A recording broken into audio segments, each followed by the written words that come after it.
되었습니다. 10년간은 열심히 일해왔습니다. 저는 공관위 결정에 동의하지 않습니다만 받아들이고 해명 기회를 기다리겠습니다. 적극적으로 해명하고 제자리를 찾아오겠습니다. 오는 22대 총선에 불출마하고자 합니다. 보수의 심장 대구 경북은 이번 총선에서도 윤석열 정권이 성공할 수 있도록 힘을 모아야 합니다.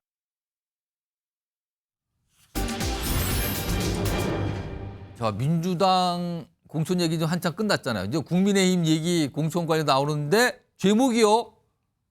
남자 두 분이 나오는데 윤의 남자 대 한의 남자예요. 윤과 한. 짐작하시겠죠? 어떤 이름인지를. 뭔가 대립하고 있는 걸까요? 화면 좀 보겠습니다. 여러 가지 현상이 있었는데 이게 가장 최근에 나와서 알려진 내용이에요. 보도 내용입니다, 이게. 친윤으로 꼽히는 대표적인 인물, 이철규 의원.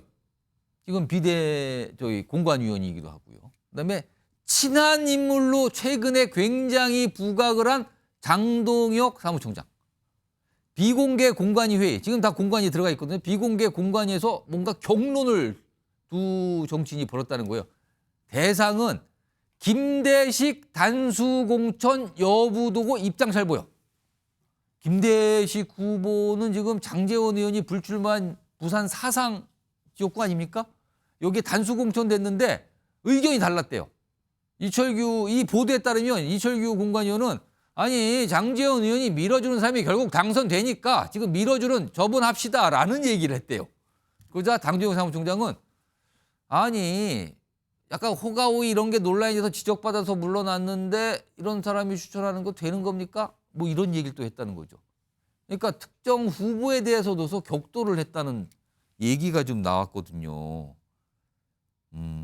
그리고요, 최근에 어떤 공관위원회에서는 문제 없다고 했지만 한동훈 비대위원장이 제동을 건 인물이 있었거든요. 그와 관련해서도 얘기가 좀 달랐거든요. 그 목소리 들어보겠습니다. 김현아 후보자는 1년 반 전부터 당내 문제로 민원이 제보돼서 여러 차례 조사를 했습니다. 문제될 만한 특별한 사안이 발견되지 않았기에 선거 승리를 할 수 있는 후보자로 판단돼서 저희 부적격 기준에는 해당하지 않고요. 1년 반 넘게 검찰에서 결론을 내지 못하고 있는 사안이기 때문에 단수로 결정됐습니다. 그러나 또 비대위 또는 최고위는 공관위와 다른 고려를 할 수도 있고 선거 전체나 당의 여러 방향에 대한 다른 고려를 할 수 있다고 생각합니다. 자, 박우석 의원. 이게 지금 요게 뭐 아까 제목은 윤의 남자, 뭐 한의 남자 그러는데 앞서서 지난해 말부터 올 초까지 있었던 이른바 당정 갈등, 윤한 갈등 있었잖아요. 네. 그 모습이 다시 미묘하게 나타나는 건지 아니면 공천 관련해서 뭐 있을 수 있는 어떤 이견 정도였는지 이거 어떻게 판단하십니까? 이번에 보면 국민의힘 공천을 둘러싸고 당내에서 어떤 충돌이나 잡음이 비교적 과거에 비해서 덜 나오는 게 사실입니다. 애초에 예상하기로는 뭐 이게 윤심 공천이나 이런 논란이 굉장히 클 거다. 그럴 거다라는 어떤 전망 일부한 게 있었어요. 그래서 과거에 뭐 찐박 공천 이런 걸로 한번 내용을 크게 겪었는데 그런 모습 재현되지 않겠나 이런 관측들이 많았는데 그런 건 아직까지 나타나고 있지는 않아요.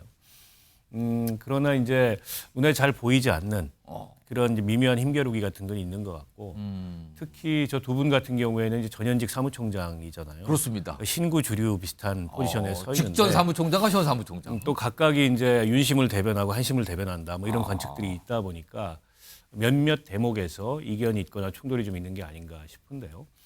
국민의힘이 공천 진도가 비교적 빠릅니다. 지금 한 3분의 2 정도 했고 이제 얼마 안 남았고 위성정당을 통해서 비례 명단을 아마 지금 짜고 있는 걸로 알고 있는데 예.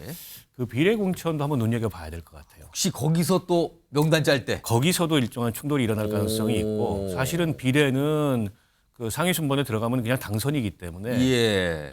이 당내 이런저런 세력들 간의 힘겨루기가 굉장히 많이 나타나는 영역이거든요. 때문에 지금 비례 그 공천과 관련해서 알려진 게 전혀 없는데 예. 과연 거기서 이런 신구주류 간에 어떤 힘겨루기가 일어날지 그것도 한번 눈여겨보면 좋지 않을까 싶습니다.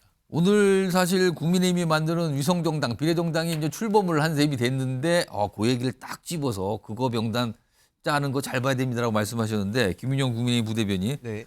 일단 앞서서 이제 민주당 얘기 막 그냥 압박하셨는데 이번에 좀 설명을 하는 상황이 됐어요. 이거 무슨 상황으로 봐야 됩니까? 일단 우선 김연아 전 의원의 단수 공천 관련해 가지고는 어제 비대위원회에 참석한 윤희석 선임 대변인이 설명을 해주셨습니다.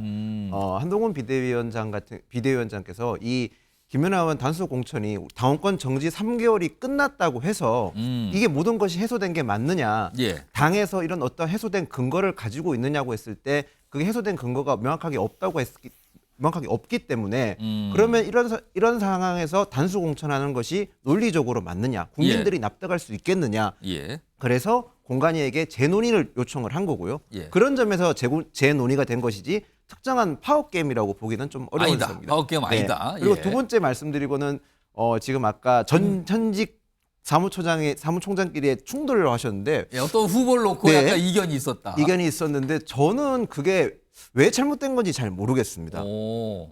어떤 총선을 이기기 위해서는 여러 가지 관점이 있습니다. 예. 지역 기반에서 특정인의 지원을 받아서 승리할 수 있는 방법도 있고 아니면 신선한 인물을 공천해서 돌풍을 일으켜서 이길 수 있는 방법이 있는데 어떤 공천을 해야 이길 수 있는지에 대해서는 여러 가지 시각이 있고 그런 거를 서로의 의견을 종합하는 것이 공관위 위원들의 역할이라고 생각을 합니다. 예. 그런 점에서 이루어진 것이고 그리고 장동혁 사무총장이 이번에 밝힌 게 공관위에서 어떤 내용이 오갔고 어떤 논의가 있었고 어떤 토론이 있었는지 공천이 끝나고 나면 추후에 모두 다 공개할 수도 있다고 얘기를 하셨습니다. 그런 점에서 봤을 때 저희 공관위에서 충돌이라기보다는 예. 건전한 총선 승리라고 해서 건전한 논의가 있었다. 이렇게 봐주시면 감사할 것 같습니다. 알겠습니다.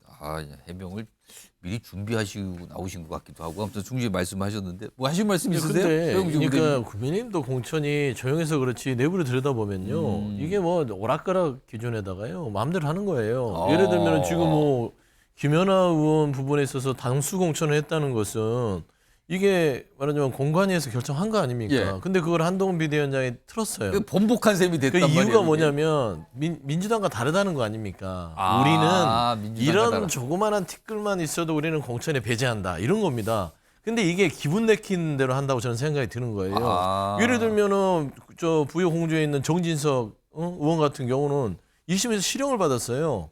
상실형이고 지금 2심 재판을 하는데 공천을 줬습니다. 그렇지 않습니까? 그러면 당연당규상 국민의힘은 그건 주면 안 되는 거예요. 이건 티끌이 더하죠. 그다음에 예를 들어서 강동갑에 있는 전주의 의원 같은 경우는 최근에 무슨 뭐 후원금 관련해서 경찰 수사에 착수했어요. 그러면 그것도 정지가 되는 겁니까?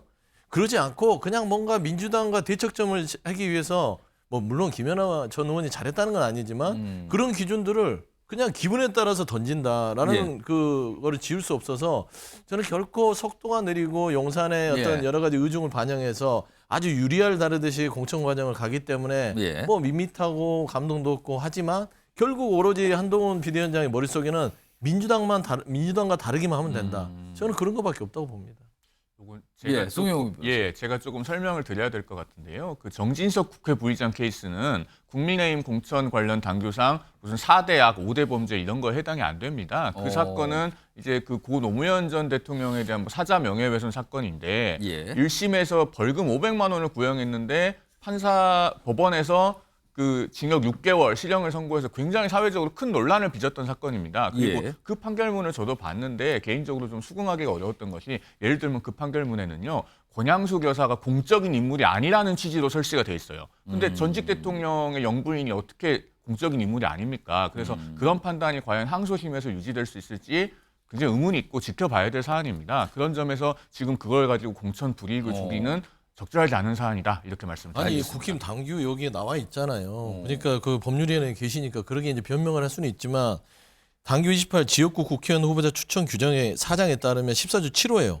당선 무효에 해당하는 형을 선고받고 재판 계속 중인 자는 부적격에 해당한다라고. 당선 무효가 아니잖아요. 당선 선거법 사안이 아니잖아요. 아니 하여튼 6개월 이상 형을 받았잖아요. 아니, 그것은 실형을 받았기 때문에. 당선 무효하고 의원직 상실은 그러니까 다르죠. 그거는 고무줄이라는 것이에요. 결국에는. 그러면 김연아 의원은 지금 어떻게 됐어요? 뭐 나왔나요?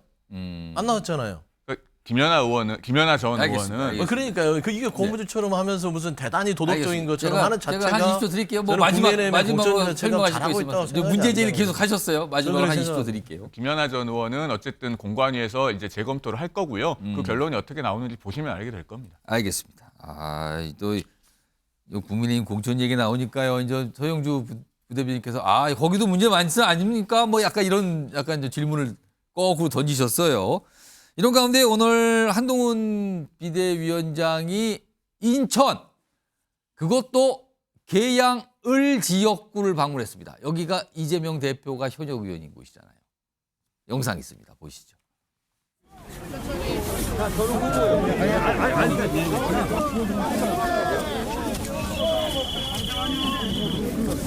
우리의 인생을 비교해 주십시오. 우리와 이재명 후보의 인생을 비교해 주십시오. 우리는 반드시 해낼 것 같지 않습니까? 네. 자, 이걸로. 이걸로. 뭐인가? 이거요. 아까 계산하세요.